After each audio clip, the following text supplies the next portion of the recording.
Em 6 de junho de 2002, a tranquila cidade de Georgetown, Kentucky, foi abalada por um crime que chocou a comunidade e deixou os investigadores perplexos.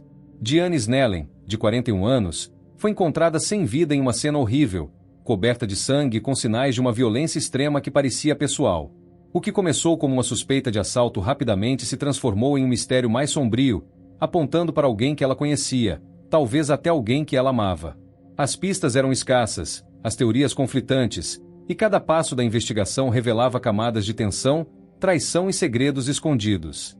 Quem poderia ter tanto ódio por uma mulher tão querida? E o que levou a esse ato de crueldade?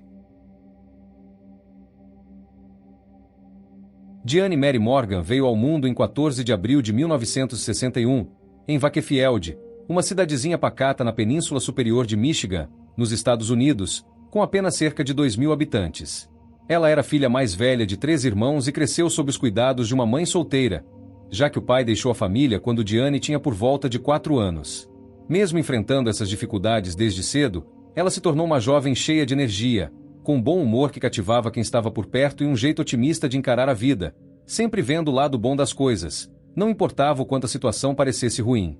Aos 20 anos, em 1981, Diane deu um grande passo ao se casar com Stephen Olson, um rapaz de 22 anos que conheceu e com quem logo começou uma vida juntos.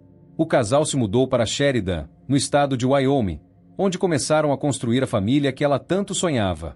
Dessa união nasceram 2 filhos, Stephen Jr., que chegou em 1982, e Stephanie, 2 anos depois, em 1984. Diane se jogou de cabeça na maternidade, cuidando dos filhos com todo carinho e dedicando-se a criar um lar acolhedor, como sempre imaginou desde menina, uma casa simples, cheia de amor e felicidade. Mas nem tudo foi um mar de rosas.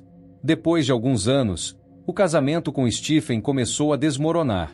As coisas pioraram quando ele conseguiu um novo emprego que obrigou a família a se mudar para Versailles, no Kentucky. Diane não queria deixar Sheridan, onde tinha raízes e amigos, mas Stephen insistiu por causa da oportunidade de trabalho. A distância dele, que se dedicava cada vez mais à carreira, e os conflitos constantes acabaram levando ao divórcio. Diane ficou com a custódia dos 2 filhos e decidiu recomeçar em Georgetown, a cerca de 30 quilômetros de Versailles. Lá, ela conseguiu um emprego na linha de montagem da fábrica da Toyota, um lugar que não só lhe deu estabilidade financeira, mas também abriu portas para uma nova fase da vida. Em 1991, na noite de Réveillon, Diane encontrou um novo amor e se casou com Dennis Snellen, ou Danny, como também era chamado, um colega da Toyota que compartilhava seu jeito animado de viver. Eles formaram uma família por 8 anos, com Dennis se integrando bem e ajudando a criar Stephen Jr. e Stephanie como se fossem seus. Mas, em 1999, o casamento chegou ao fim.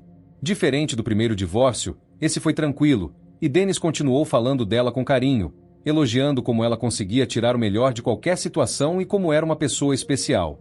Mesmo separados, o respeito entre eles permaneceu intacto. Já como mãe solteira em Georgetown, Diane mostrou quem realmente era. Ela era o tipo de mulher que não passava despercebida, sociável, adorava dançar e curtir a vida, e tinha uma paixão especial por pilotar sua Harley-Davidson, uma moto potente que combinava com seu espírito livre. Fazia parte do Iron Horse Cruisers, um clube de motoqueiros apoiado pela Toyota, onde se sentia em casa entre amigos e aventuras. Os vizinhos e colegas a descreviam como alguém de sorriso fácil, sempre pronta para ajudar, com uma energia que iluminava qualquer ambiente. Sua independência e carisma tornavam única na pequena cidade, um lugar perfeito para criar os filhos, perto de Lexington, mas com um clima mais calmo. Na relação com os filhos, Diane era uma mãe de ouro. Stephen Jr., o mais velho, saiu de casa entre 1999 e 2000, provavelmente para estudar ou seguir seu próprio caminho, deixando Diane sozinha com Stephanie, que na época entrava na adolescência. Para a filha mais nova, Diane dava tudo: roupas, atenção, carinho. Stephanie era a prioridade absoluta. Ela trabalhava duro na Toyota e até se arriscou no empreendedorismo, mostrando determinação para garantir que os filhos tivessem o melhor, mesmo carregando sozinha o peso de ser mãe solteira. Era uma mulher que, apesar dos desafios, nunca perdeu o brilho e vivia para ver os filhos felizes. Em agosto de 2001, Stephanie Olson, então com 16 anos, entrou em uma fase complicada da adolescência que mudou completamente a dinâmica em casa. Foi nesse momento que ela conheceu David Tyler Dressa, um rapaz de 18 anos que logo virou seu primeiro namorado. Diane Snellen, a mãe de Stephanie, não gostava nem um pouco dele. Para ela, David era uma má companhia, alguém que trazia problemas por causa do seu envolvimento com drogas e de um jeito agressivo que ele às vezes mostrava. Diane via o namoro como uma ameaça ao futuro da filha e fazia de tudo para mantê-los afastados, acreditando que David estava levando Stephanie por um caminho ruim. As coisas ficaram ainda mais tensas em maio de 2002, cerca de um mês antes do crime que mudaria tudo.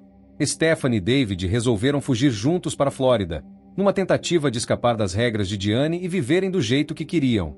Diane, preocupada e sem notícias da filha, foi até a polícia e registrou um boletim de pessoa desaparecida. As autoridades encontraram o casal na Geórgia e os trouxeram de volta para Georgetown. Esse episódio só jogou mais lenha na fogueira entre mãe e filha. Quando Stephanie voltou, o clima em casa ficou insuportável, com as duas mal conseguindo ficar no mesmo ambiente sem discutir. As brigas viraram rotina, e quem conhecia a família começou a perceber um lado de Stephanie que nem todos viam antes. Pessoas próximas, como amigos de Diane, diziam que a menina tinha um jeito manipulador, às vezes agressivo e até violento. Ela queria ser independente, tomar suas próprias decisões e, principalmente, ficar com David sem ninguém interferindo. Diane, por outro lado, não abria mão do controle enquanto Stephanie ainda fosse menor de idade, com 17 anos na época. Uma dessas discussões acabou saindo do controle depois da fuga. Stephanie partiu para cima da mãe, batendo nela com socos e tapas. Diane, que era mais magrinha e menos forte, tentou se defender como pôde, mas ficou muito abalada. Ela chegou a contar para amigas que chorou depois disso e que estava com medo do que a filha poderia fazer, sentindo que algo ruim estava por vir. No começo de 2002, Stephanie terminou o ensino médio antes do esperado, o que foi um momento de orgulho para Diane. Ela organizou uma festa de formatura para comemorar, querendo mostrar apoio apesar de tudo. Mas a alegria durou pouco. Logo depois da festa, Stephanie disse que queria se mudar de casa, provavelmente para viver com David, e Diane disse não de novo, firme na ideia de que a filha ainda precisava ficar sob seu teto. Essa discussão reacendeu o fogo do conflito, com Stephanie se sentindo presa e Diane tentando proteger a menina dos próprios impulsos. Na noite de 5 de junho de 2002, Stephanie Olson, então com 17 anos, decidiu não dormir em casa com sua mãe, Diane Snellen. Em vez disso, ela escolheu passar a noite na casa de sua amiga Gail Cinnamon, uma jovem que morava em Georgetown, Kentucky, e que frequentemente recebia Stephanie em sua residência. Junto com ela estava David Tyler Dressa, seu namorado de 18 anos, com quem mantinha um relacionamento que já causava atritos com Diane havia meses. A decisão de dormir fora não era algo incomum para Stephanie, mas naquela noite específica, ela havia discutido com a mãe por telefone. Diane, preocupada com a filha e desaprovando sua saída, ligou por volta das 22 horas exigindo que Stephanie voltasse para casa. A adolescente recusou com firmeza, dizendo que não iria, e bateu o telefone após a conversa, visivelmente irritada. Gail e seu namorado, Zach Greer, estavam presentes na casa durante esse momento, e a tensão da ligação não passou despercebida.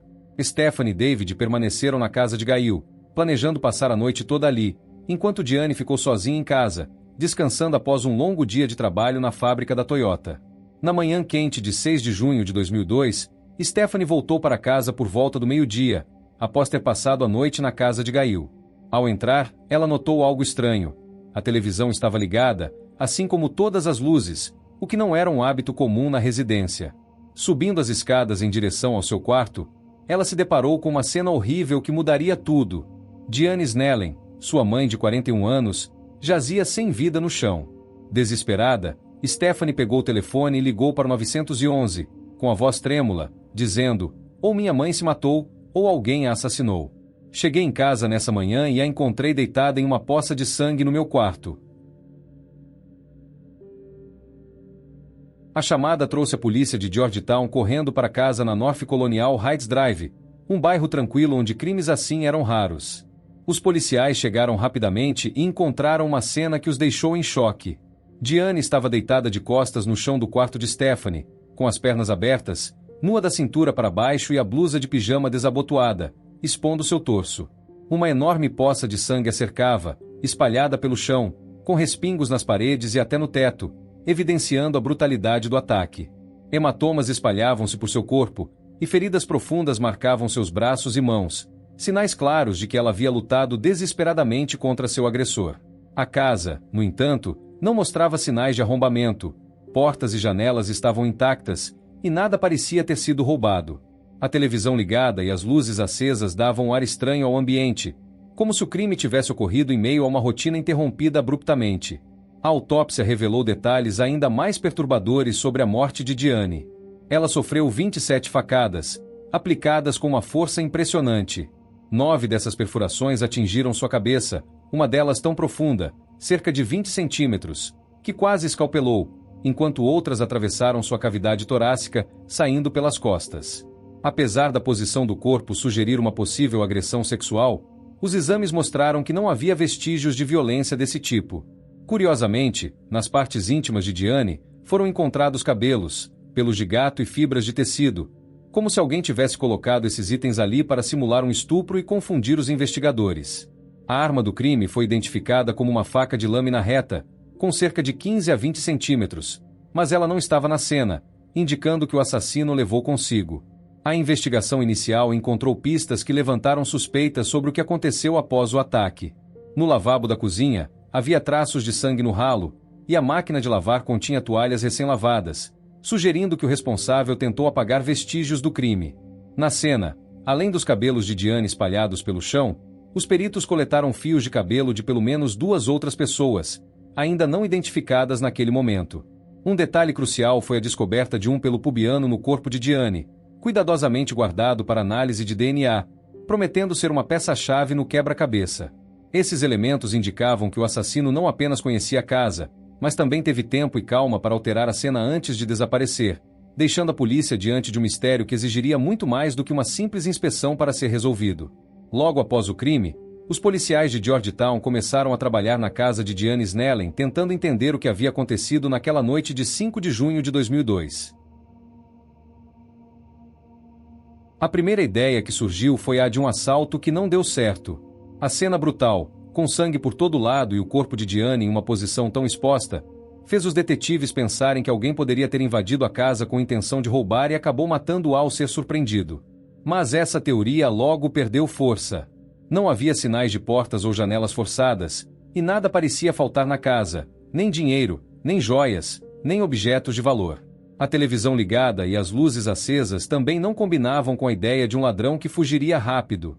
Então, os investigadores mudaram o foco. A presença de cabelos, pelos de gato e fibras colocados nas partes íntimas de Diane chamou a atenção.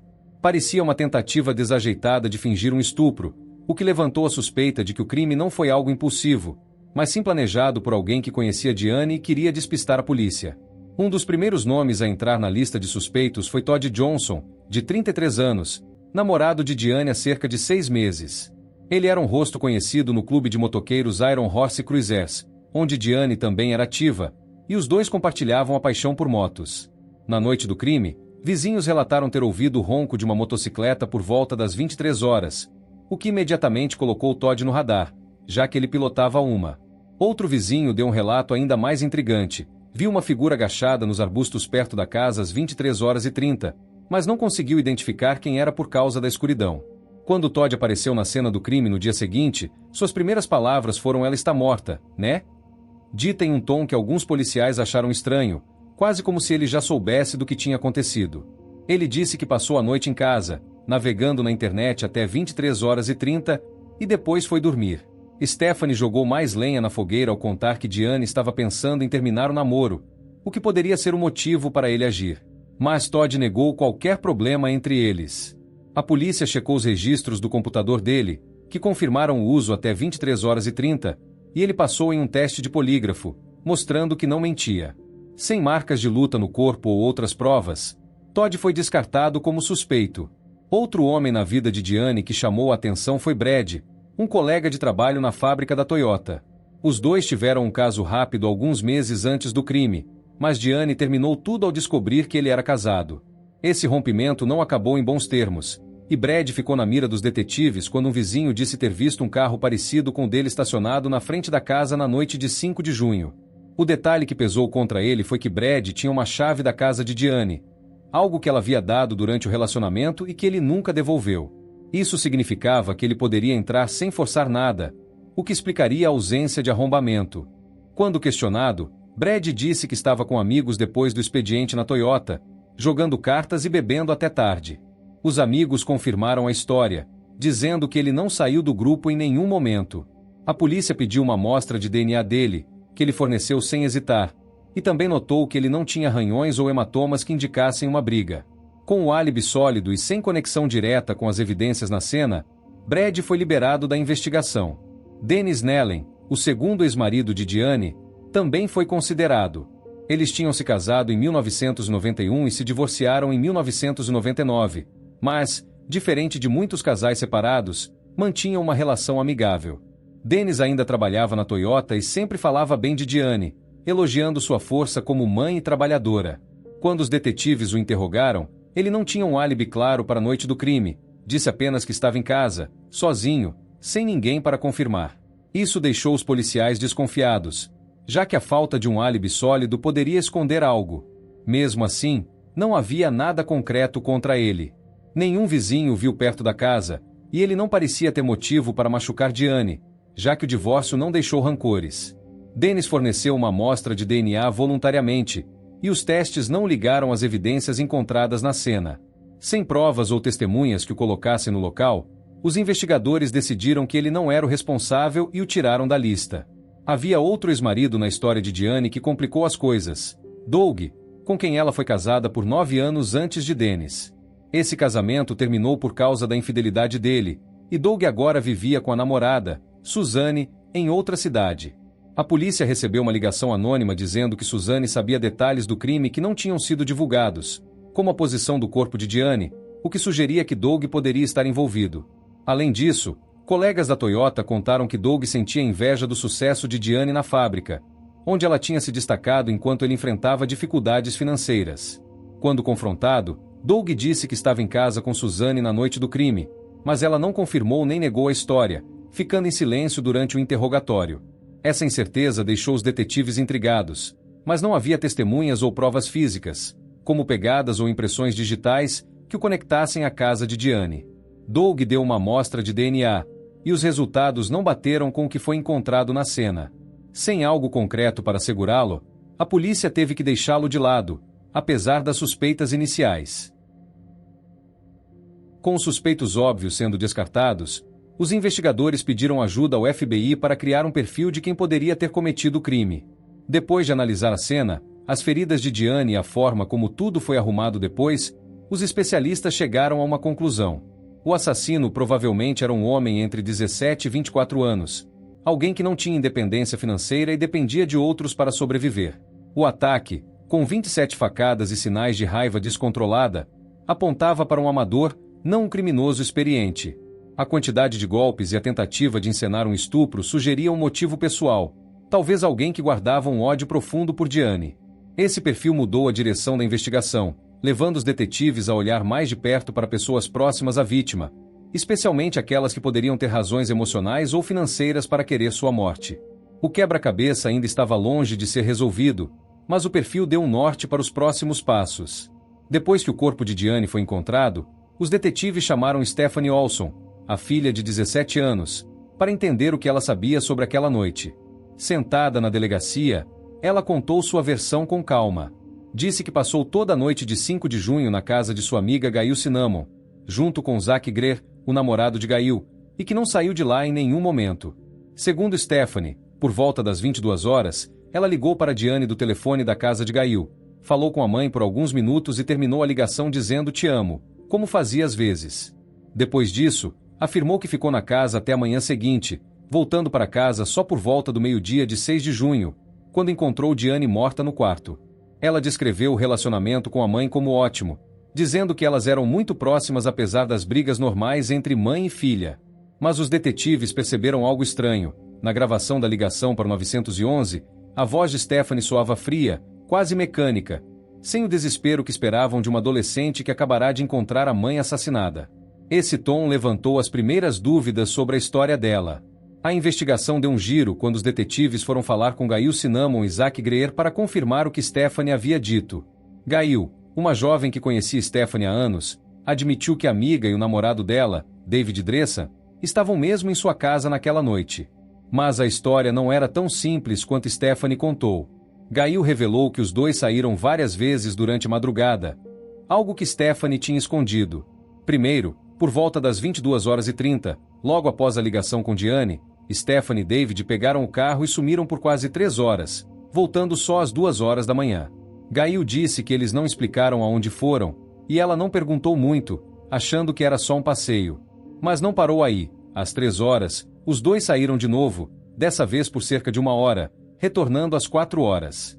Zack, que estava acordado boa parte da noite, trouxe um detalhe que gelou os investigadores. Depois de bater o telefone com raiva ao falar com Diane às 22 horas, Stephanie murmurou que queria que ela morresse, com um tom que ele nunca tinha ouvido nela antes.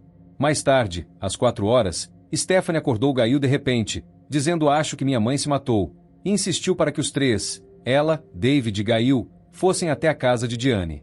Quando chegaram lá por volta das 4h30, antes mesmo de chamar a polícia, David parecia inquieto, andando de um lado para o outro e dizendo que queria ir embora logo, o que deixou Gail confusa na hora. Essas saídas misteriosas começaram a fazer sentido quando os detetives calcularam o tempo.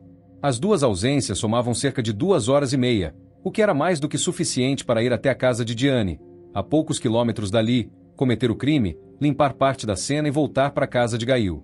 A polícia já sabia que o assassino tinha lavado toalhas e limpado sangue no lavabo, então o tempo se encaixava. Outro ponto que chamou a atenção foi o estado de Stephanie quando ela foi interrogada. Os detetives notaram arranhões recentes nos braços dela, pequenos mas visíveis, que poderiam ter sido feitos por Diane tentando se defender durante uma luta. Além disso, ao revistar a casa de Gail dias depois, encontraram traços de sangue no banheiro. Sangue que parecia fresco e que, ao ser analisado, sugeria pertencer a mais de uma pessoa, possivelmente indicando que Stephanie e David tinham se machucado de alguma forma na noite do crime. Esses detalhes não eram prova direta, mas começavam a pintar um quadro preocupante sobre o que realmente aconteceu. Em setembro de 2002, 3 meses após o assassinato, uma nova pista surgiu de forma inesperada. Tim Crabtree, de 23 anos, foi preso por roubo e fraude em Georgetown, e enquanto estava na cadeia, seu colega de cela fez uma denúncia à polícia. Segundo ele, Tim se abriu uma noite e confessou ter estado na casa de Diane na noite do crime. Os detetives o trouxeram para interrogatório, e Tim, um rapaz conhecido na cidade por seu temperamento agressivo, admitiu algo surpreendente. Disse que estava lá, escondido nos arbustos do quintal por volta das 23h30, exatamente como o vizinho tinha relatado ao ver uma figura agachada. Mas ele jurou que não entrou na casa nem esfaqueou Diane, afirmando que outras pessoas tinham planejado tudo e que ele só ficou de olho. Tim era amigo de David Dressa, e os dois já tinham sido vistos juntos várias vezes. Um detalhe curioso veio à tona. Semanas antes do crime, David perguntou a Tim como matar alguém sem fazer barulho, e ele respondeu que esfaquear os pulmões era o jeito mais silencioso. A história de Tim era vaga, mas o fato de ele confirmar a presença nos arbustos deu peso ao que o vizinho viu, deixando os detetives ansiosos para investigar mais. Um dos maiores mistérios era a faca usada para matar Diane. A autópsia apontou que ela tinha entre 15 e 20 centímetros, com uma lâmina reta que causou ferimentos profundos. Apesar das buscas na casa e nos arredores, a arma nunca apareceu. Mas uma pista surgiu quando os detetives falaram com o dono do restaurante onde David trabalhava como ajudante de cozinha. O homem contou que, poucos dias após o crime, notou que uma faca de cozinha, exatamente do tamanho descrito na autópsia, tinha sumido do estoque. Ele não tinha ligado o fato ao assassinato na época, mas lembrou que David era um dos poucos que tinham acesso fácil às facas. Não havia como provar que era a mesma arma, já que ela não foi encontrada, mas a coincidência fez os investigadores olharem para David com ainda mais atenção, imaginando se ele poderia ter pego a faca para usar naquela noite. Enquanto juntavam as peças, os detetives descobriram algo que poderia explicar por que alguém tão próximo de Diane faria algo tão horrível. Diane tinha uma apólice de seguro de vida no valor de $500 mil, feita anos antes para garantir o futuro dos filhos, Stephen Jr. e Stephanie. O dinheiro seria dividido igualmente entre os dois, o que significava que Stephanie, ao completar 18 anos, idade que estava bem próxima na época do crime, receberia $250 mil. Esse valor era uma fortuna para uma adolescente que vivia brigando com a mãe sobre independência e que dependia dela para tudo.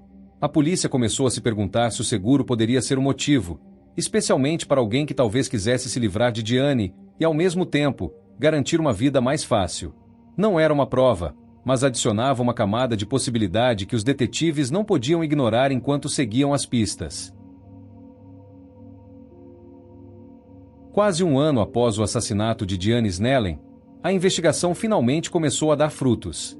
Em abril de 2003, a polícia de Georgetown prendeu David Dresan, de 19 anos, e Tim Crabtree, de 23 anos, acusando-os de assassinato em primeiro grau. David, o namorado de Stephanie, tinha sido interrogado várias vezes desde o crime, mas agora os detetives acreditavam ter evidências suficientes para levá-lo à justiça. Tim, que já estava na cadeia por outros crimes menores como roubo e fraude, também foi formalmente acusado depois de sua confissão parcial sobre estar na casa na noite do crime. A prisão dos dois chocou a pequena cidade, especialmente porque David era visto como um jovem tranquilo por quem o conhecia de vista, e Tim já tinha uma fama ruim entre os moradores. Alguns meses depois, em fevereiro de 2004, mais uma reviravolta. Stephanie Olson, a filha de Diane, foi indiciada como cúmplice no assassinato. Como ela tinha apenas 17 anos na época do crime, o caso passou primeiro pelo Tribunal Juvenil, onde as autoridades decidiram que a gravidade da acusação justificava tratá-la como adulta. A notícia de que Stephanie, que chorou ao encontrar o corpo da mãe, poderia estar envolvida deixou amigos e vizinhos sem palavras, enquanto a polícia trabalhava para montar o caso contra os três. O primeiro a enfrentar o tribunal foi Tim Crabtree, em março de 2004. Ele já estava preso por seus outros crimes, e os promotores ofereceram um acordo que ele não recusou. Tim se declarou culpado de conspiração para assassinato, uma acusação menos grave que assassinato em primeiro grau, em troca de contar o que sabia. No depoimento, ele disse que seu papel naquela noite foi ficar do lado de fora da casa de Diane, escondido nos arbustos, vigiando para garantir que ninguém se aproximasse enquanto o crime acontecia dentro. Ele insistiu que não entrou na casa e não tocou em Diane, mas admitiu que sabia do plano e concordou em ajudar. Segundo Tim, Stephanie e David foram os responsáveis por tudo que aconteceu lá dentro, embora ele não tenha dado detalhes sobre como o ataque foi feito. O juiz aceitou o acordo e o condenou a 6 anos de prisão, uma pena leve considerando a brutalidade do crime, mas que refletia seu papel secundário e sua cooperação.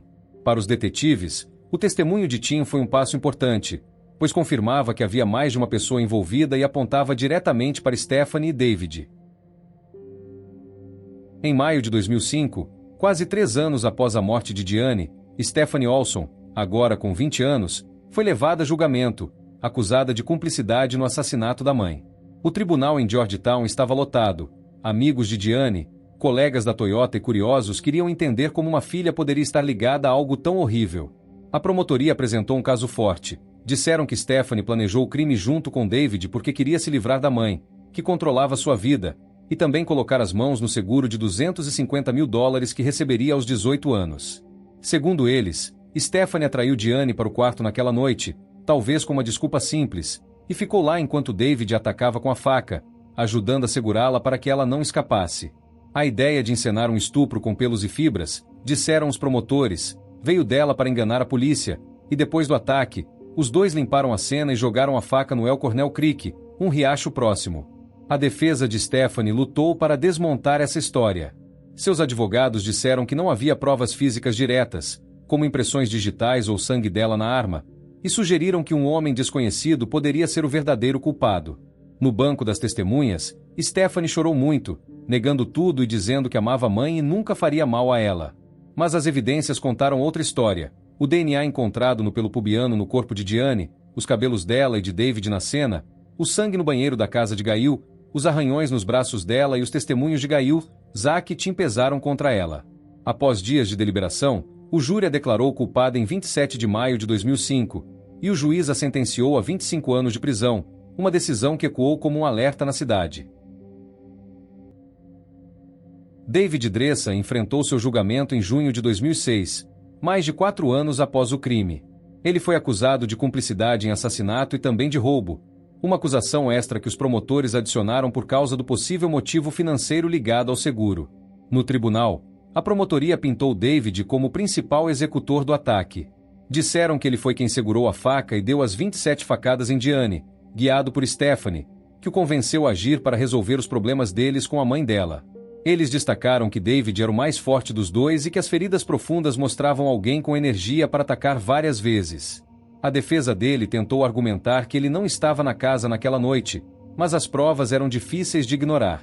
O DNA dele estava no pelo pubiano encontrado no corpo de Diane, algo que os peritos confirmaram com testes, e os cabelos dele apareceram na cena do crime.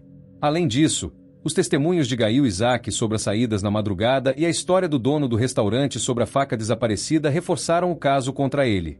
Tim também voltou ao tribunal para repetir que David estava envolvido no plano. Após um julgamento tenso, o júri o considerou culpado em 15 de junho de 2006.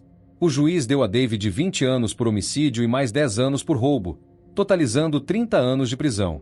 A sentença foi recebida com silêncio na sala, enquanto alguns amigos de Diane enxugavam lágrimas, ainda tentando aceitar o que tinham ouvido. Depois de anos de investigação e julgamentos, a polícia e os tribunais conseguiram montar a história completa do que aconteceu na noite de 5 de junho de 2002. Tudo começou depois da ligação de Diane para Stephanie às 22 horas, pedindo que ela voltasse para casa. Stephanie, irritada, saiu da casa de Gail e Isaac junto com David Dressan e buscou Timothy Crabtree, o amigo deles que topou ajudar. Os três foram até a casa de Diane em Georgetown, Kentucky, com um plano em mente. Stephanie entrou sozinha primeiro, chamando a mãe para o quarto dela com algum pretexto, talvez uma conversa ou um pedido de ajuda. Lá dentro, as duas começaram a discutir, como vinha acontecendo muito ultimamente.